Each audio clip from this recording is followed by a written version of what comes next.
Well, you're watching the KOAM Morning News on Fox 14. Coming up, Chef Anthony stepping back into the kitchen to continue teaching us how to truss a roast. That's right. And our very own Yana Hatula takes us to Caney, Kansas, where the city has been dealing with a water emergency. And take a look at this beautiful sunrise at 7th and Range Line in Joplin. We have got a gorgeous day lined up, a cold front coming in, rain chances, so much to talk about, so little time, so we're going to get right to it right now.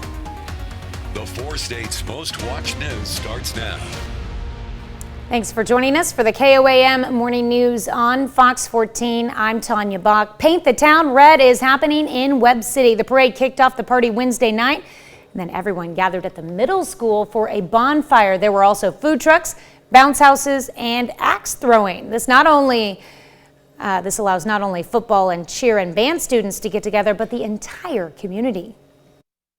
This night is great because literally all ages come out. It doesn't matter if you're playing football, if you are a cheerleader, if you're in band, if you're in speech and debate. Literally the entire community comes out and just rallies around all of our kids that we have here in Webb City. The Webb City homecoming football game is Friday night. Southwest Missouri is experiencing an epidemic deficiency in child care. Staffing is one of the biggest challenges facing daycares in Southwest Missouri. Most of the local daycares are at full capacity. Without proper staffing, the waiting list goes back for months. I have one director that I work with that she recommends all parents that are pregnant to, as soon as they find out that the day that they're pregnant, that they actually tell the daycare director first before they tell their husband so that they can get on the wait list. That's what our families are dealing with here in the Southwest region. And the Alliance of Southwest Missouri will host a panel with professionals discussing child care within Southwest Missouri, and that is set for October 20th.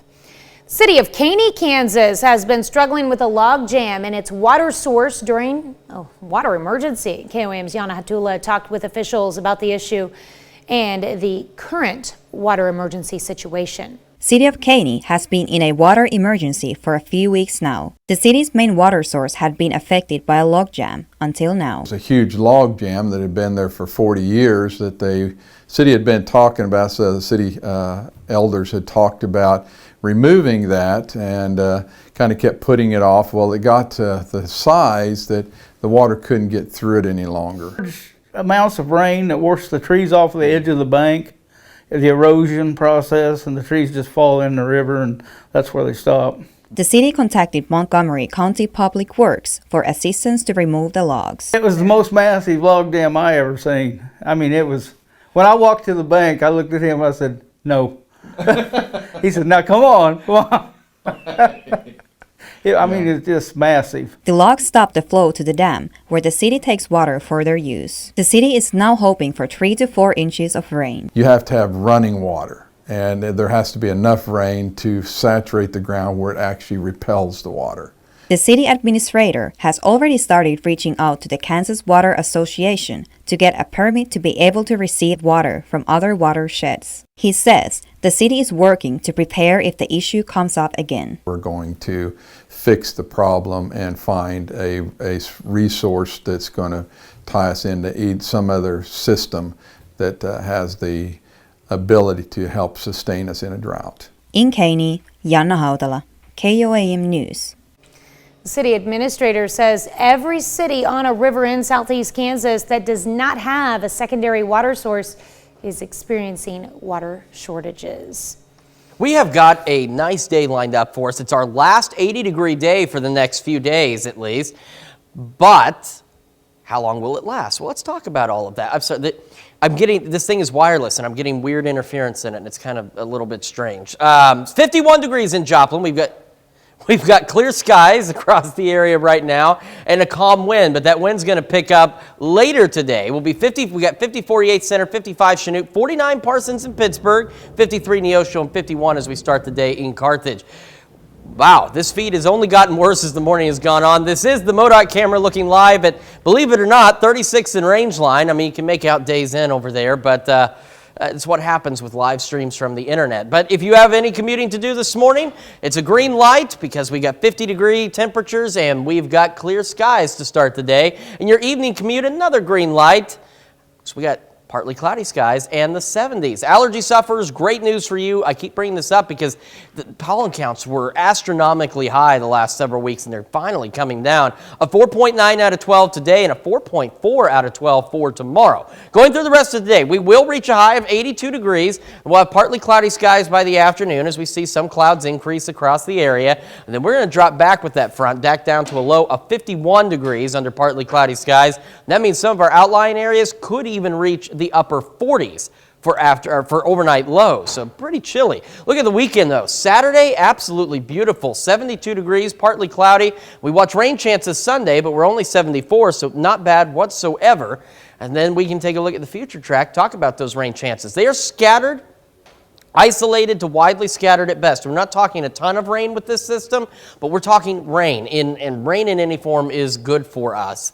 As we head into Tuesday, Wednesday, and Thursday, our rain chances get a little bit better, as you can see. They're a little more widespread. They're still scattered, but we've got better chances of seeing some shower activity across the area. 7-day forecast, take a look. 71 for Friday, partly cloudy skies thanks to this front. Again, holding on to the 70s through the weekend with those rain chances, and then we see rain chances stick around through the middle of next week, but we also see temperatures return back into the lower to mid 80s for highs. So we warm back up after this brief fall break. So get out there and enjoy it while you can. Coming up on the KOAM Morning News, why eating cold water fish is good for your brain. And later, Houston, Texas welcomes its first 3D printed multi-level home. You're watching the KOAM Morning News on Fox 14. So beef, it's what's for dinner and could be on the Thanksgiving menu as well this year. That's right. Chef Anthony is joining us this morning from Pittsburgh High School, and I will stop interrupting you. Okay. So this is one of the skills that I teach my students, because once you learn how to do this, it opens up the opportunities for you to do so many things that you have to master this first. Okay. So we spend about 4 days learning how to do this, and it's really interesting because you have to make your fingers do work in ways that you normally wouldn't. So what I have is a beautiful chuck roast from our friends at Simon Market, and we're going to start tying this. The beauty of tying one of these roasts is that when you do it, you actually control And this is called the way it trussing. cooks. Trussing. Trussing a roast. So we're going to lay over the string, over our fingers, and we're going to get a little bit extra string here. We're going to bring this around and create a slip knot so that we can control how tight our knots are as we go down it. And we're going to center this knot as best we can on our roast, just like that. Okay. And then we're going to take our roast, and the trick that I always show everybody is to hold the string like so and lay it over. So if you take your left hand, if you're holding the string with your right, take your left hand and just fold over the top of it, because then you slip it right over the top of the roast. Huh.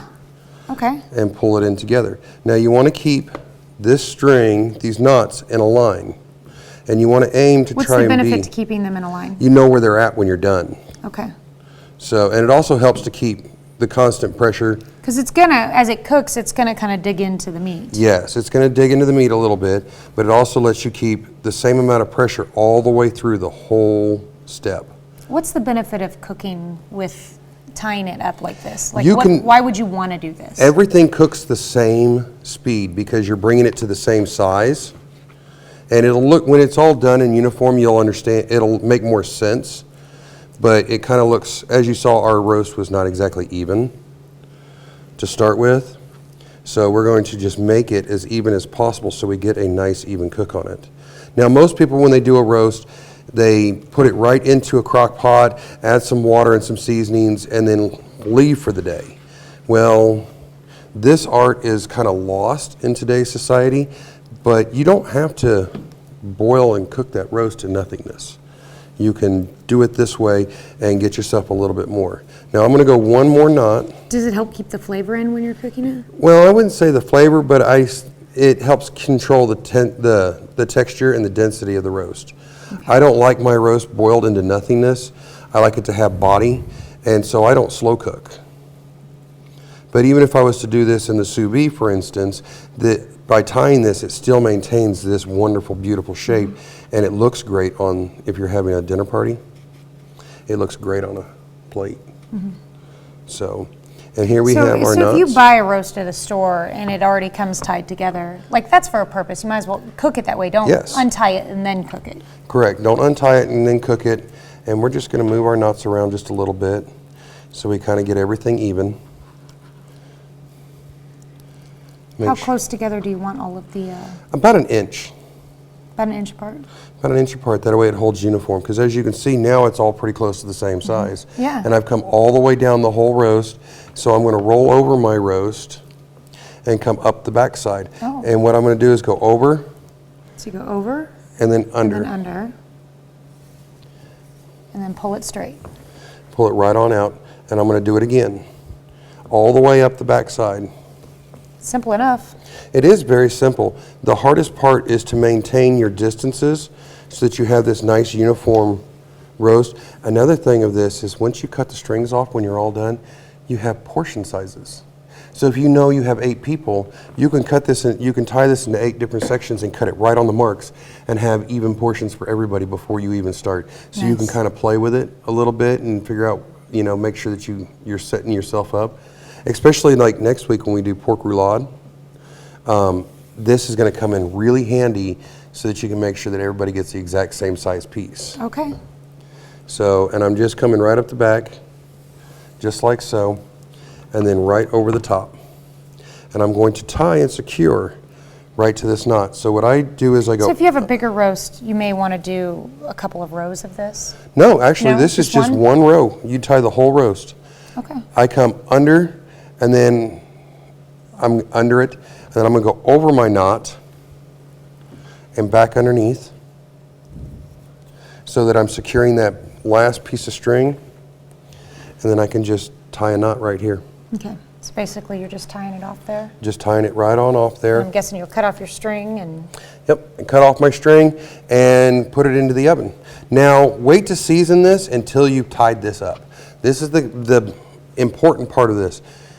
If you try to season this beforehand, because you saw my hands were all over it, you're going to rub off all of your seasoning. Okay. And you're not going to have anything left. So wait till this is all done, then do your seasoning. One of the ideas for this is infusions inside of it. Okay. And after your commercial break, we'll talk a little bit about that. Okay. Yep. We will come right back and talk about different cooking techniques for this chuck roast. We'll be right back. In Health Watch this morning, eating cold water fish is good for the brain, new evidence shows. Research published in Neurology shows the omega-3 fatty acids in fish like salmon, tuna, and sardines are associated with better cognitive function among people in their 40s and 50s. Doctors also say young people can benefit from including these fish in their diet. All right, quick look at the forecast. As you can see, we got a nice shot at 7th and Rangeline. 51 degrees in Joplin with a calm wind, but that is going to change. We got 51 in Columbus, 49 Pittsburgh, 52 Fort Scott. Let's talk about that change real quick on the 7-day. Cold front comes through, 82 today, 71 tomorrow, 70s through the weekend. Increasing rain chances heading into next week, but we also have temperatures that return to the 80s. We got more of the KOAM Morning News right after this. State's most watched news starts now. Welcome back to the KOAM Morning News on Fox 14. It's currently 7:29. Ottawa County authorities apprehend a second inmate who escaped from the county jail to remain on the run. Ottawa County Sheriff says the inmates escaped through a door that had been left open for contractors working in one of the pod's rec yards. Officials say once the inmates got to the jail's north doors, they pushed the jailers out of the way and ran out the door. A detective captured one inmate, Rusty Reese, shortly after, and then on Wednesday morning, officers recaptured a second inmate, Buck Martindale. They found him in a house by Devil's Promenade. 2 others remain at large. They are Daniel Zajac and Tyler Tavis. Authorities say both should be considered armed and dangerous. Due to the circumstances, schools went on lockdown in the area, including NEO. Our first response was to send out a notification that it had occurred. It had not come close to campus at that point, so we just let everyone know what was happening. Once the situation got closer to campus, then we sent out a lockdown and locked down the campus. If you have any information about their location, you are asked to call 911. On Wednesday, Missouri Governor Mike Parsons signed into law the largest income tax cut in state history. The law makes several changes to the state tax code, including eliminating the bottom income tax bracket, meaning Missourians making $13,000 a year or less will not have to pay those taxes. Also, the first $1,000 all Missourians earn will be tax-free. You can find more information about the law on our website at KOAMnewsnow.com. University of Oklahoma's health system can no longer provide gender-affirming care to minors. Governor Kevin Stitt signed a bill on Tuesday that allocates more than $39 million of federal COVID relief money to the system's Children's Mental Health Center. However, the bill also stipulates that in order to get that money, OU Health must stop providing gender-affirming care. That includes surgeries and hormone therapy. OU Health issued a statement indicating it would comply with the new law. Governor Stitt said he wants the next legislative session to ban permanent transition surgeries and hormone therapies on minors statewide. Southwest Missouri experiences an epidemic deficiency in child care. Staffing is one of the biggest challenges facing daycares in Southwest Missouri. Most of the local daycares are at full capacity, and without proper staffing, the waiting list goes back for months. I have one director that I work with that she recommends all parents that are pregnant to, as soon as they find out that the day that they're pregnant, that they actually tell the daycare director first before they tell their husband, so that they can get on the wait list. That's what our families are dealing with here in the Southwest region. The Alliance of Southwest Missouri will host a panel with professionals discussing child care within Southwest Missouri on October 20th. We got an absolutely lovely sunrise at 7th and Rangeline in Joplin right now. Good temperatures to go along with it. 51 degrees with a calm wind. We're going to start to see that wind pick up out of the north, and it's going to get a little gusty later today. We've got 49 Parsons in Pittsburgh, 52 Welch, 51 Miami, 50 Lamar, and 50 in Nevada as we start the day. The MoDOT camera looking live at 36th and Rangeline in Joplin. Traffic starting to pick up, and as you start your morning commute, maybe you're a little bit of a late starter. We got a green light all the way through the morning, 50s. As you head home this evening, another green light. We've got temps in the 70s and partly cloudy skies for your drive home. Allergy sufferers, great news for you as well as pollen counts continue to drop. A 4.9 out of 12 today and a 4.4 out of 12 for tomorrow, and they're forecast to continue to drop over the next several days. Partly cloudy skies will build in later with this cold front coming through. 82 is our afternoon high. It's our last 80-degree day for the next few days at least. We'll get down to a cool 51 degrees under partly cloudy skies. Some of our outlying areas could drop into the upper 40s for overnight lows. And then we take a look at the weekend. This is what the cold front helps do. 72 Saturday, partly cloudy. 74 Sunday. We watch increasing rain chances as we head into the weekend. So let's talk about that in our 7-day forecast. We got 71 Friday. Partly cloudy skies. Like I said, we got 70s through the weekend. We do start to warm back up into the 80s for the start of next week, but we're watching rain chances all the way through Thursday of next week. We're not talking a ton of rain, but we're talking rain, and rain is something we absolutely need across the area. And except for Friday night, our overnight lows stay pretty mild. We've got more of the KOAM Morning News coming right up. Welcome back to the KOAM Morning News on Fox 14. We've got our good friend and yours, Emily Frankowski from Connected Culture, here to tell us what's coming up in Joplin in the world of arts and culture and entertainment. Yes. Emily, good morning. Good morning. We were talking, the last time you were here, the list was several pages long, yes. But you mentioned you just kind of condensed this yes. one a little bit for today. Just that doesn't mean that there's not still a lot going on in the area. No, we could probably fill the entire show with just even like a 10th. This is usually like a 10th of what's going on, maybe even a 20th. But if you go to connectedculture.org, you can explore our Joplin Arts and Cultural Calendar, which includes area events around Joplin as well. But you'll see performances, events, classes, and exhibits. There's something going on every day, every weekend. So you always have choices on what you want to do and what kind of arts and culture you want to participate in. And usually we don't send people to the website right off the top, but the website is a great resource because, as you mentioned, everything that's going on is going to be on there. And so just because we may not mention it on our morning show doesn't mean there's not something happening, No. but you just kind of highlighted some of the key events this month. So what are some of the big things that are going on? Yeah, so the first one that I put in here because I thought it was pretty neat is the Songs of the Stage, Favorites from Opera and Broadway. And this is an offering from the Ozark Festival Orchestra, and it is actually their 43rd season. And this show is going on in Monette. So it is not in the Joplin proper, but very close by in Monette High School.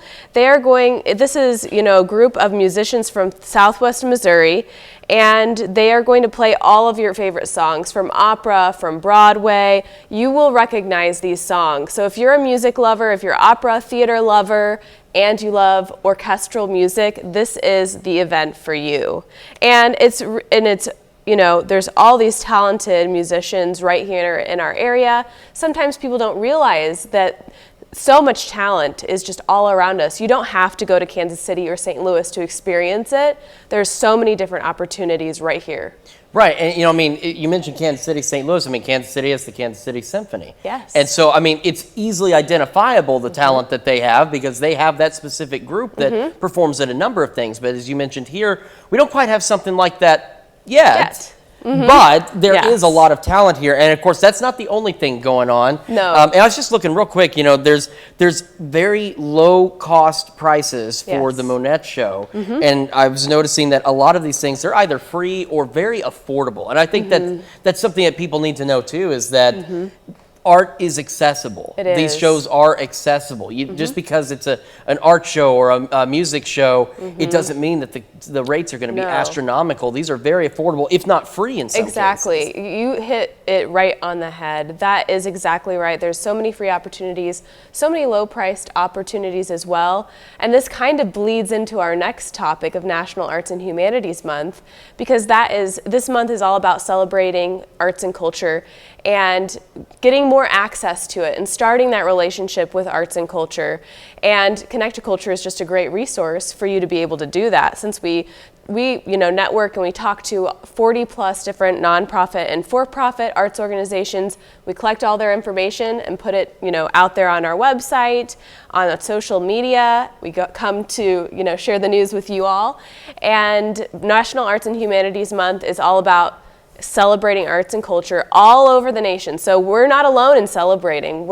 Everyone across the United States is celebrating arts and humanities, and this is just your call to get involved with the arts in the area.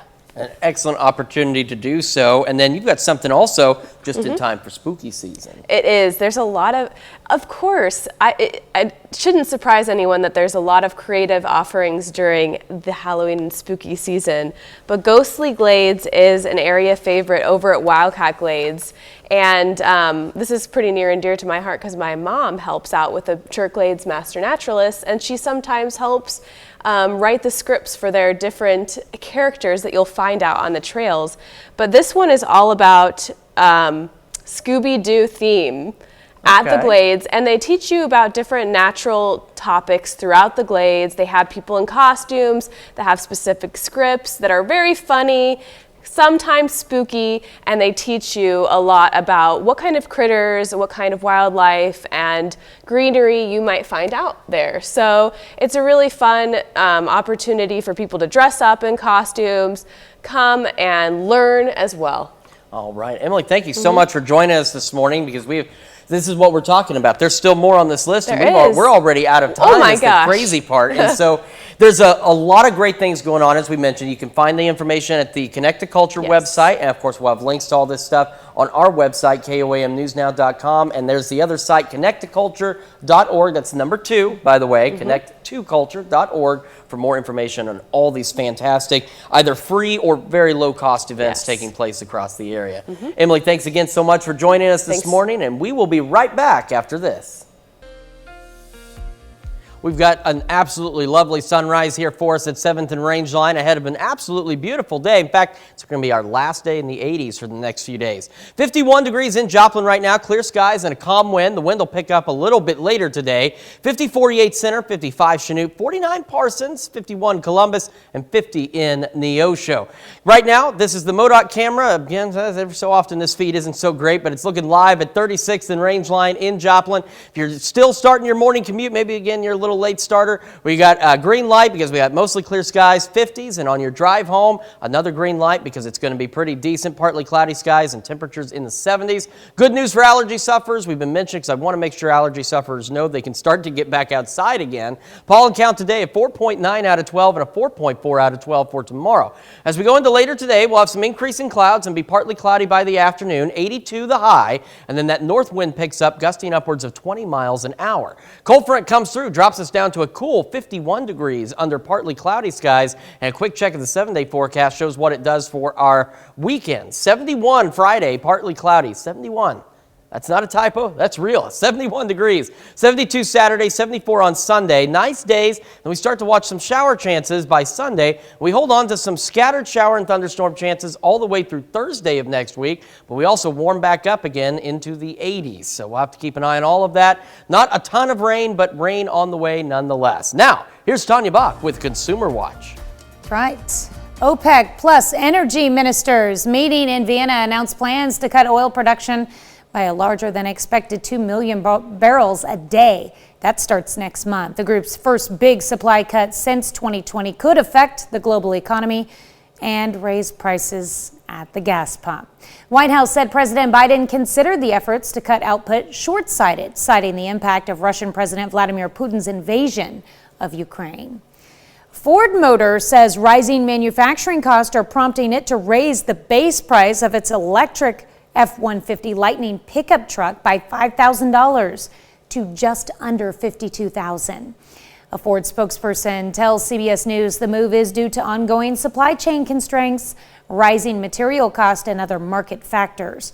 Customers who have already pre-ordered the 2023 Ford F-150 won't be affected by the price hike.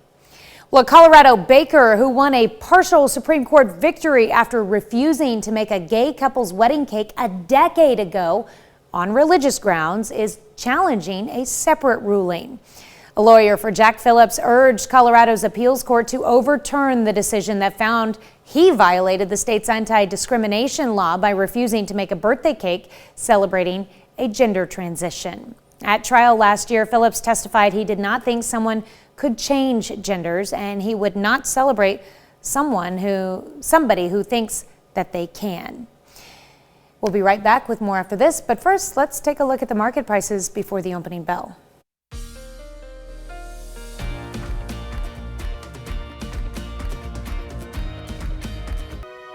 It's time to honor today's four-state hero, Specialist Christopher Haynes. The Moundville, Missouri native began his service in 2001 as part of the 735th Maine Support Battalion. To Specialist Christopher Haynes, we thank you, today's four-state hero. Well, Houston welcomes the first 3D printed multi-level home. It will go to one lucky buyer, but the builders say it's also part of ongoing research to streamline and automate construction. Fox News multimedia reporter Joy Addison has more. The builders and researchers on this project say if construction goes well, it could open the door for 3D printed multi-family communities that are more energy efficient and have concrete walls that can protect against flooding and heavy rain. This is a project that is dedicated to collect data. This is the first ever 3D printed two-story home. It has 4,000 square feet and uniquely layered walls with curved edges. Going into 2 stories, we know that this increases the gravity loads and the weights of the building. So far, none have gone for the 2-floor building. The project is the result of a 2-year collaboration with Cornell University and several global engineering and construction partners. The main benefit that we are looking with this technology is to reduce the labor and physical demand of conventional construction. The hybrid construction method combines the 3D printed concrete with wood framing, which Cornell University researcher and co-founder of Hanna Design says could provide more protection during weather events. The Texas coast is vulnerable to hurricanes and flooding, and so the concrete structure itself is more resilient to withstand hurricane wind and also, flooding. The technology is also more energy efficient. The building is it has a very high sort of insulation property and behavior. And so it will consume less energy. The owner will probably have a much less air conditioning bill in the summer. The printer can print up to 20 hours a day, but project managers say they've reduced printing time to be respectful of neighbors. It's going to take probably a 6-month period, but this is not the intention for the future. In the future, once everything is well understood, all the problems are very well treated, things will go much faster. Cornell University researcher Leslie Locke says the automation and precision of 3D printing could help end the current housing crisis that was brought on by inflation and low housing supply. In Houston, Joy Addison, Fox News. A 3D printed house is certainly interesting. I'm kind of curious what it's like inside. Is there an echo? Like, are they able to pad it? Why not? I mean, I it's wouldn't really see why just giving not. you, It's it's got to be giving you just the framework. I don't know. I'd like to see more of that. Yeah, I'm very My son curious. would probably be able to answer everything. He has his own 3D printer, but I don't think his would make one bigger than my foot. But Well, you could make a small house for your hamster or something. I do not have hamsters. No rodents. Oh, that's well, but In my hamsters house. don't have those tails. They don't. Hey, something I forgot. Snakes would be fine. I'll handle a snake. That's Or a so spider. odd. So odd. Okay, well. We can make a spider house. There you go. Okay, fine. Make a spider house. Something I forgot to do earlier today was Today in Weather History. And I know some of you actually look forward to it. Maybe not everybody, but some of you. And on this date in 1766, the pumpkin flood of the Susquehanna River in Pennsylvania got its name because the river was filled with pumpkins that were washed away by the high waters. All right, to our forecast. I want to skip to this. There is a cold front, and it's going to surge south to our area and give us some fall-like temperatures soon. Right now, 7th and Range line, we got a beautiful sunrise, 51 degrees in Joplin as we start the day, 54 Yates Center, 49 Parsons, 50 in Carthage, and 51 in Monette. If you are a last-minute commuter, this is the MoDOT camera live look at 36th and Range line as traffic continues to pick up. And we've got the green light for the rest of your morning commute. Temperatures in the 50s, mostly clear skies. Will be partly cloudy for your drive home and temperatures in the 70s. Now, as we go through the rest of today, we will warm up to a high of 82, our last 80-degree day of at least the next few days. Will be partly cloudy with the cold front and a gusty north wind of about 20 miles an hour. Dropping back down to 51, partly cloudy tonight. And let's skip right to the 7-day forecast because we get to 71 on Friday, partly cloudy skies, 70s through the weekend. Rain shower chances start Sunday. They last all the way actually through Thursday, but we also start to warm back up into the 80s. We'll be right back after this. Welcome back to the KOAM Morning News on Fox 14. Here's what's happening today. The death toll is still rising more than a week after Hurricane Ian first made landfall in the U.S. More than 120 people in Florida and North Carolina have died due to the storm, and thousands are still without power, and many residents do not have access to clean water. President Biden visited the storm-ravaged state on Wednesday and promised long-term federal support. Ukraine's army continues to make progress against its Russian invaders, entering the Luhansk region for the first time since the war began. Back in Moscow, Russian President Vladimir Putin signed papers to annex 4 regions of Ukraine after its illegal referendum, and Russian officials are keeping the door open for further land grabs. North Korea launched 2 suspected ballistic missiles early Thursday morning. One landed in the Sea of Japan and the other in North Korea. It comes just 2 days after the North fired another missile that flew over Japan. After that launch, the U.S. announced the aircraft carrier USS Ronald Reagan would return to waters east of South Korea. Going through today, our last day in the 80s for a few days. 82 the high, partly cloudy skies, a gusty north wind upwards of 20 miles an hour as a cold front pushes through, and it'll drop us back down to 51 degrees under partly cloudy skies tonight, and that means some of our outlying areas may even drop back into the upper 40s. Quick look at the 7-day forecast. You can see what the cold front does for us. Takes us to 71 tomorrow, keeps us in the 70s through the weekend. Rain chances build in through most of next week, and we also return to the 80s by Monday. All right.